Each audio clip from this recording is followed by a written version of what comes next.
Greetings, dear friends. We are happy to welcome you at ALLATRA TV. And today we continue to talk about the Creative Society. The Creative Society project is a unique project launched on the platform of ALLATRA International Public Movement. And within this project, people from all over the world conducting social surveys and interviews to find out how everyone sees the society where every person can live comfortably and prosperously. And to know more about the project, please visit our website allatraunites.com. So my name is Anya and my co-host today is Anna. Hello. Hello, thank you. Greetings to all, and really, we are looking forward to hear about the Creative Society, the vision of Creative Society for our guests. So let me introduce, it's Miss Xahej Bajipura. She is the founder and executive director of a nonprofit organization of Show and Heal, and also she is the teacher of public high school. Greetings, Xahej, how are you? Heart shake and namaste. We cannot be in the same room. I know that to give handshakes, so my heart to your heart, the divine light in me honors and respects the divine light in you. I'm very blessed to be alive, given these circumstances. The cases are rising, so I'm very blessed to be alive and grateful. Thank you. How are all of you doing? Thank you very much. Okay, so let's start. So could you please share with us, what is your motto in life? What drives you in your professional life and beyond that?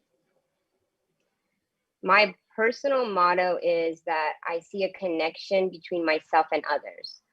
I see myself in others and I see others in myself. I believe we are all connected in ways that may not meet the naked eye, but can be felt with an open heart.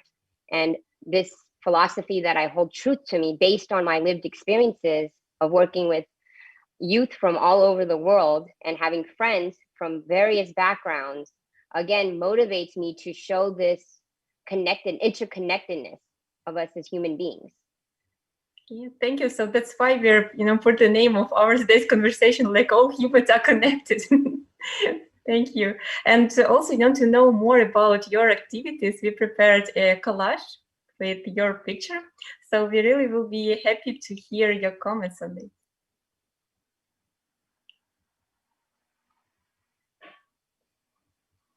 Can you see them? No, I cannot. Do I go to another screen? Could you please swipe, on the phone, on your screen, just okay. Swipe to the next. Perfect. Can you see now? Yes. Let me see if I can pin. Perfect. Thank you. Great. So please, we are happy to hear your comment. All right. So my life's purpose is to use my authenticity and inclusiveness to empower and inspire children and teens to fully love and accept themselves and others. I fulfill my purpose as an educator and the executive director of the nonprofit Show and Heal. And we do this by building resilience in youth and communities through education, inclusion, and advocacy. So through this, we have different pillars. One of them is advocacy. So if you see one of the lower pictures with me sitting on the ground with the globe in the middle, you'll see these are youth who are American and Sikh. Well, most of them are actually born in America, but they're most identified with their turbans. And we have public social media awareness campaigns where we will produce interviews and documentaries in communities that have been misrepresented by media. And our focus is on children because children learn best from other children. And through these social media campaigns, we break stereotypes. You'll see us also, thank you. And then also the other photo with us in the pickup truck. Service is very important. We have a self-care club at one high school right now, and it's connected to multiple schools because we have a virtual platform. So we're able to offer this self-care after school program to multiple high schools, and we envision it to expand to other schools, counties, and countries. Part of the self-care is under our education pillar, where we teach tools in mindfulness and self-care to youth, because I don't know if you know this, but suicide is the second leading cause of death in teenagers, and obesity is on the rise. Given the coronavirus, students and young people are feeling more disconnected and isolated. I have students who disappear for months and then will come back to school, and it's not healthy. So we also teach social skills, and it's a safe space for youth to be themselves. The other pictures, including the ones on the left, is me also conducting an interview with the Haitian youth. And the one on the top actually is me winning an award for Beginning Teacher of the Year because of my work as a special education teacher in the public high school system. I have been working with youth for over 15 plus years, and all of the youth are at promise. And I believe in each one of them. And the picture to the right with me washing the clothes, these young, beautiful Indian children who are teaching me how to wash the clothes are from the Gandhi ashram, and it is located in the slums in Ahmedabad. Nice. One with the piano, did you comment on it, or you just missed it? Because actually one was interesting with the piano. The one on the piano is me interviewing a Haitian youth. He's a musician and plays piano. Yeah, nice. Thank you so much. Yes, thank you so much for sharing. And it's so wonderful that you're communicating with so many young people, and I think not only with young people from different cultures and so on. I would like to ask you, how do you think, what unites all people in the world, regardless their nationality, religion, any affiliation statuses, what we all have in common? As I've said, I've interviewed hundreds of people. I've gone into people's homes, to people's businesses, places of worship, their communities. And what I've seen as a common denominator is that we all want to be loved and to love. We want a sense of belonging. We want to feel safe. We want our basic needs met, including food, clean water, shelter, that connection.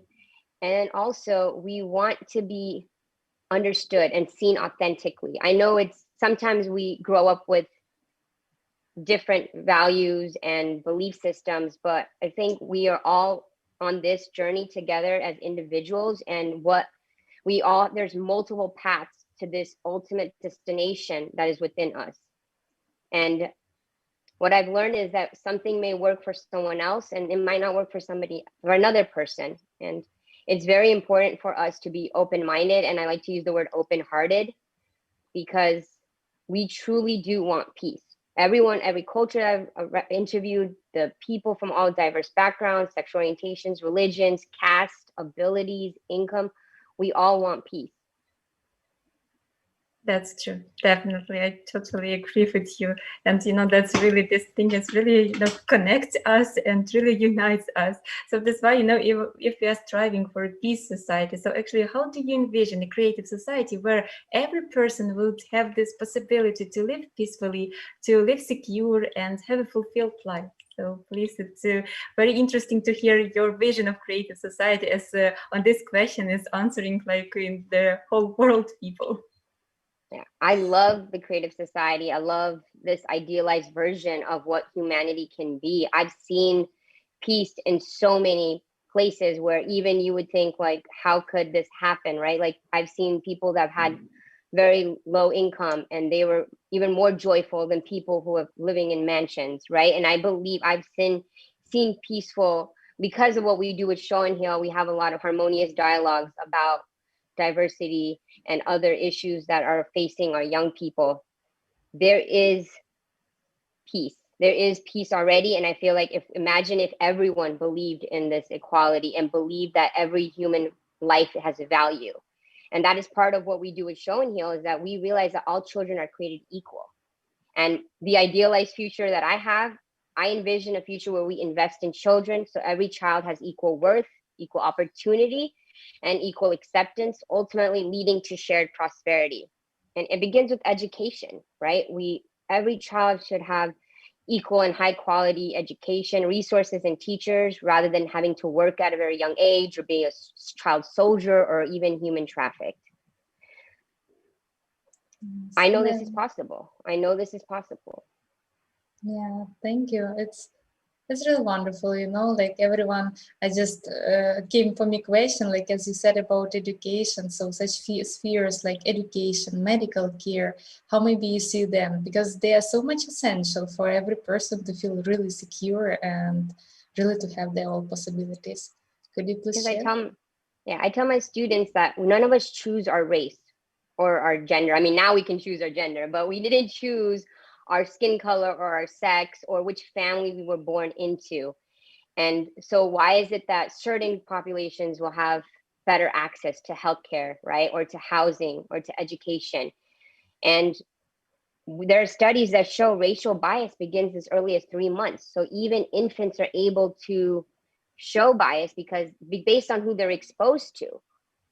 What we do with Show and Heal is expose people to other people to show how beautiful each of us are, to show that we are peaceful, that we are kind. And I wanted to say something else about the education piece and using and finding our creative talents, because that is one of the foundations of the creative society.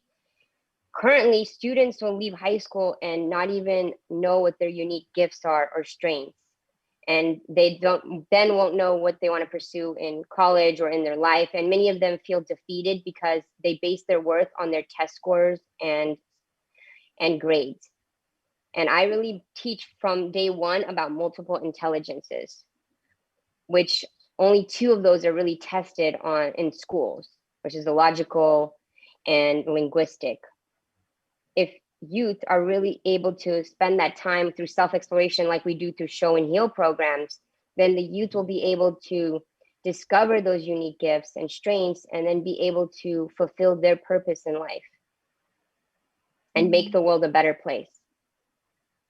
Yeah, that's true. It's really important to give possibility for everyone. And I really support this idea that, like every person can pursue in different spheres and learn different directions and develop the best. Thank you. And as you mentioned already about foundations of the creative society, I just would like to say that as a result of thousands, millions of social polls and interviews with people from all over the world, were formed the 8 foundations of creative society. And as we know, you are familiar with an article. Our viewers can find that on our website, allatraunites.com, the article about stages and foundations for building the creative society. So could you please share your opinion after reading this article, your opinion about foundations? Could you please share with us? I believe it's on point. I live my life with the intention of showing the world that each human life has value, that each of us deserve dignity and equality and freedom. Because like I mentioned before, we are not able to choose the opportunities that we have, right? So through the work that I do, through my life's purpose, it is all about advocating for others, because not everyone has a voice. Sometimes their voices are silenced, and young people may not even know that they have power. So part of what we do is to emphasize the personal power within each one of us, to ingrain these affirmations of self-worth, and to know that each child is equal to anyone else and not inferior. I also agree with all of our basic needs being met, because again, I believe if every child and every person had been invested in without what we see as forms of discrimination and exclusion in this world, that we would have already found a cure for the coronavirus. We would find solutions to problems we've had for centuries. Even Albert Einstein has said that it's easier to break an atom than a prejudice. And what is dividing us and making it impossible to have this idealized society currently is these prejudices that we hold that aren't warranted, that aren't even experienced, right? This was what prompted me to start Show and Heal, which it was just a YouTube channel. But the reason I started it was because when I was a behavioral counselor and a teacher, my clients and students were calling me racial slurs when they never met anyone from my background or my culture. Their first exposure was through mass media, which can be obviously very productive and useful in organizing revolutions, movements, but it can also be very destructive in the minds of young people who are very impressionable, who again will be internalizing these insecurities they see on social media, will start comparing themselves to what they think is an ideal body when really those bodies have been photoshopped and now digitally created. Yes. These That's youth, yeah, so I feel like youth are very impressionable, and they do want to make the world a better place because they're living in it longer than we are. The YouTube channel was to showcase all the people that had been misrepresented and inaccurately depicted on media.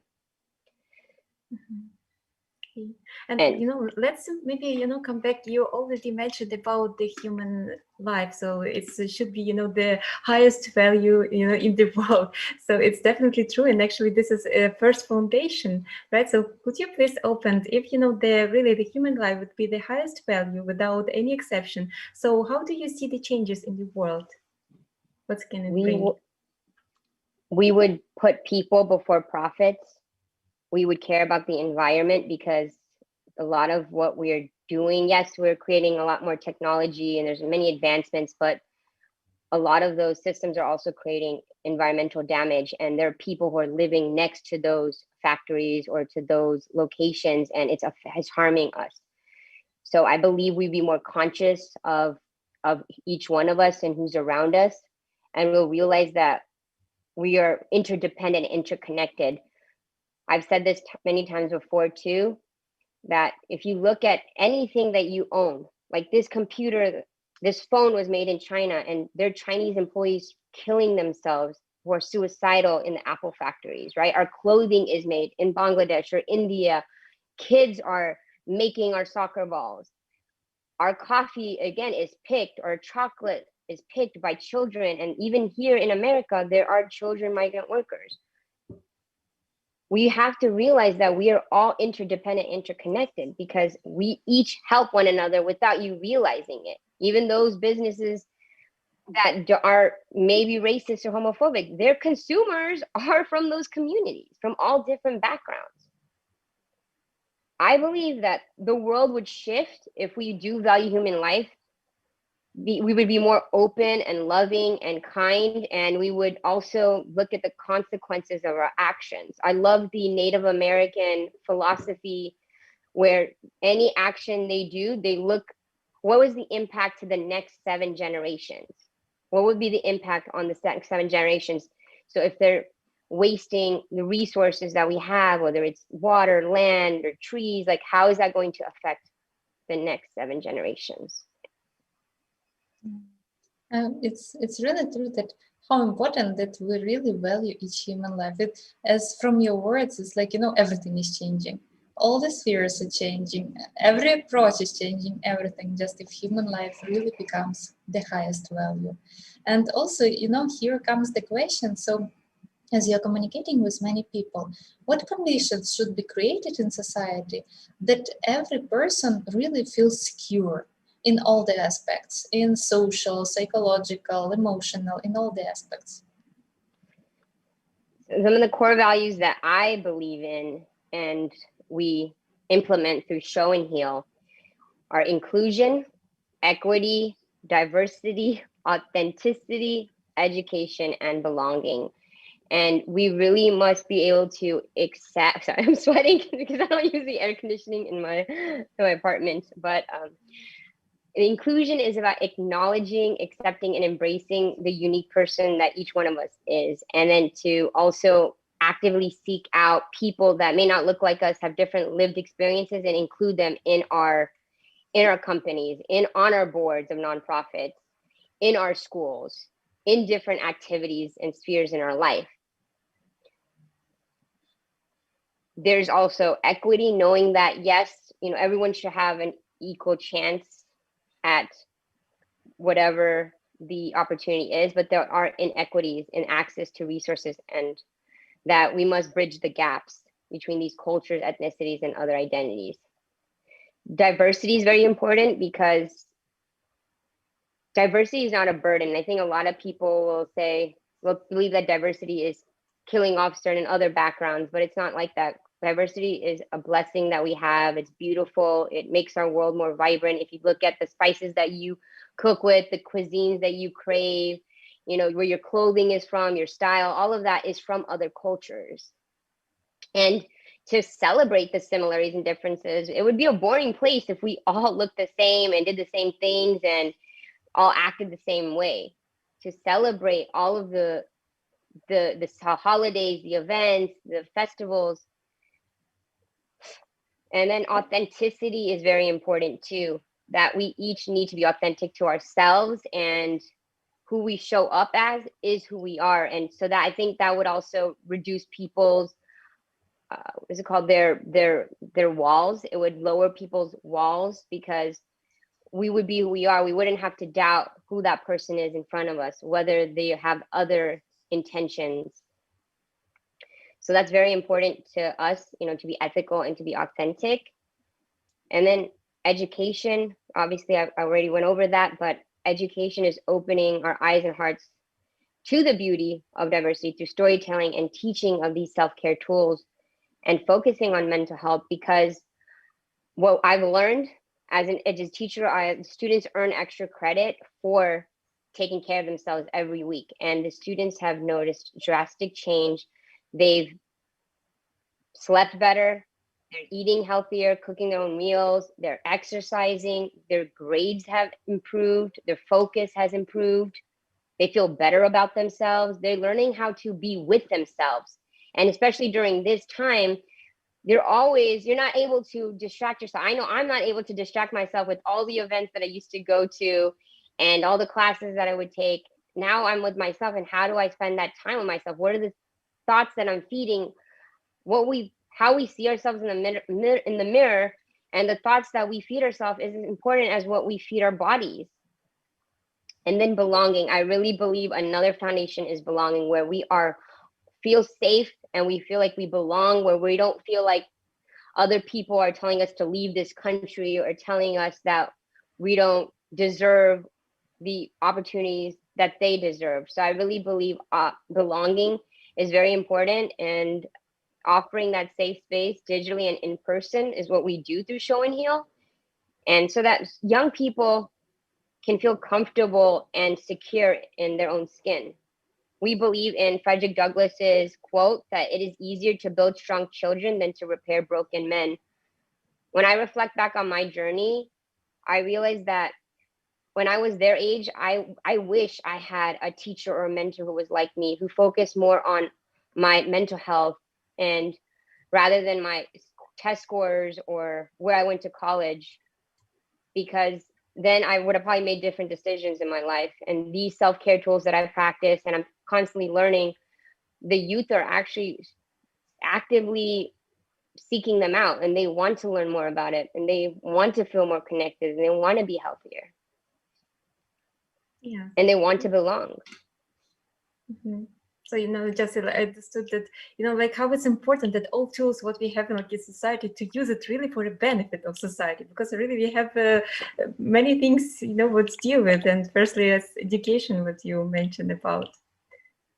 That's true. So also, it's interesting also to hear from you, in your opinion, how it's important to multiply humanity and human values by means of mass media. As you have a YouTube channel, you're making interviews, so you're dealing with mass media, the information what is all around us. So how do you think, what is the role of mass media in society? Mass media is where young people and adults now are getting most, if not all, of their information. They're not going to reliable news sources. They're going to YouTube, they're going to, Snapchat or Instagram, Facebook, but they're not actually, they don't know how to research. They don't know how to decipher whether that resource is reliable or credible. And this is something that shocked me recently. I had several students these are just the students I talked to, who expressed that they didn't believe the coronavirus. They thought it was a hoax. And I had to, and they're like, well, there's some people who don't wear masks and they don't get sick. And that student didn't know that most people are asymptomatic. They're not looking at what are the doctors saying, what are the scientists saying, what are the statistics of what's happening, and how could everyone all around the globe be just acting this pretend virus. They are not taking it seriously. And this is again the role of mass media. Media is projecting probably, people that are not wearing the mask, that are not social distancing, and then they're getting away with it. And so my students are believing, and young people in general are believing, well, okay, so it's not real. We have the highest cases today than ever. And I just saw some statistics that a person is testing positive for the virus every second, and every 2 minutes, someone is dying from the coronavirus. And it's just going to get worse if we're not taking this seriously. One of my uncles just passed away from the coronavirus. I have many friends who had the coronavirus. Fortunately, they survived. The mass media, like I said, it could be very positive in helping young people discover themselves. Like I said, through what we do with our Show and Heal social media platforms, they could feel a sense of connection through mass media, but then also it could be harmful, where now youth are actually having plastic surgery done to look like their filtered photos on Instagram. Under 18, young girls and boys are getting surgery, changing the way they may look forever because they don't look like their filtered photo. I had a student already, it's only been 2 months of school. He's already tried to kill himself twice, right? This is very serious what we're talking about, where these kids, they're young people who are feeling more depressed, more isolated, they're self-harming. And fortunately, he's still alive, but this is something that's going through the minds of many young people.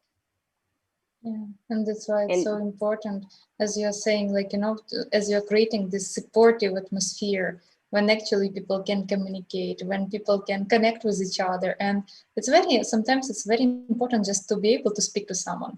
And then that person will hear you. So it's really very valuable as whatever you are doing. And it's really important that to create, in society and everywhere, like in family. I think it's starting from family as well, when we learn how to listen to each other and create this atmosphere of trust. So thank you so much for, opening such deep questions. And I also would like to ask you, how do you think what each person can do really to bring change in society, really to create such conditions that every person can feel comfortable and live happily in society? What we can start with? It begins with ourselves, right? It's like it begins with how we talk to ourselves. It begins with how we view ourselves. It begins with what we're teaching our children, right? Racism, all of these isms that are negative are actually taught. So racism is taught. No one is born being racist. And although it's being taught, it can also be unlearned, which is what we've been able to show through what we're doing, our interview series and our self-care programs, is that young people are able to see multiple perspectives. They're able to unlearn the hate and to learn acceptance and love and compassion and empathy. They're cultivating empathy. And what was the question again? I'm sorry. I think you already answered. I got it. Yeah. Sorry. So it begins with ourselves and our family and our educators, and really, what are we saying and what are we thinking? Even if we don't think it, we might be showing body language about what we think, right? So it's how do we really, how do we show up in the world? We must be very conscious, and I'm personally developing this, I want my deeds, my actions, my thoughts, and my emotions to be in alignment. I want to be my most authentic self. And we don't have to wait for the next president to make change, because most likely that person will never be in your community, doesn't know anything about your community, doesn't know the needs of your community. It begins with us. We are who we're waiting for to make that change.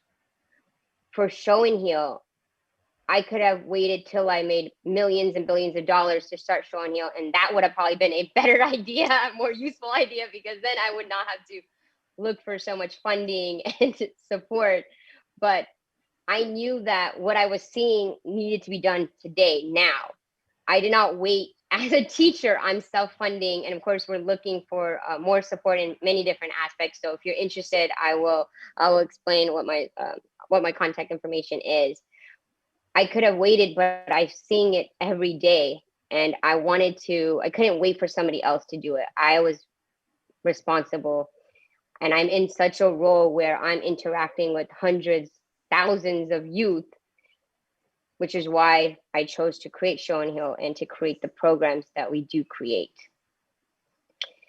It begins with the families, educators, on how we treat our neighbors and everyone around us. Like I said, we're not here by ourselves. We are so interconnected, interdependent. We must learn to live, not just like coexist, but to co-create, work with each other, learn to understand each other. We don't have to agree with your choices, but let's try to see how can we make this world more peaceful? How can we make this world more inclusive? How can we create, the life that you want for yourself for other people as well? That's true. So that's why we are conducting such live conversation and hear how everyone, see it, and everyone like take the responsibility that here choosing to build like creative society and how it's envisioned. So that's really true. Thank you so much. It's really begin with each of us, and this changing begin with it. And as a tradition, as we are testing the theory of six handshakes, so I hope you'd like to invite us, our next guest, to our program and to hear his or her vision of creative society. I have many friends, as I mentioned, so I will share this opportunity with them. And I don't have one specific person because there's multiple people I want to invite. Okay, great. Really looking forward to it. Yes, Thank and you it so much. will be wonderful to invite also you to participate, and that together, like with every person, we can find some new understandings, and we're becoming one more step closer to how actually the society should be society for every person. And your experience, your knowledge are also so valuable. And thank you for this discussion, for your understandings, for sharing this. It's really very valuable. Thank you so much. And I also would like to say our viewers, if you want to know more about the Creative Society project and participate in our conversations, interviews, visit our website, alatraunites.com, where you can find a short form, Join Us button. Fill in the form, choose the language, and participants of the project will be glad to connect with every person. And together we can build really the society which humanity deserves. So, Xahej, thank you so much for participating today. Thank you so much for sharing your views. It's really very valuable. Thank you so much. I wanted to say also thank you. I'm truly grateful that we crossed paths. This world is shrinking in my eyes. It's becoming smaller and smaller. And although we're in different countries, different time zones, I feel more connected and less alone than I've ever felt in my life. I've met so many amazing people from all over the globe, and I appreciate what you do with the Creative Society and providing this platform for all people and volunteering your time and your energy for something so positive and beautiful. Thank you so much. And I look forward to more interviews. Namaste, we're looking home. forward to see you with us. Yes, namaste. See you. Okay, goodbye.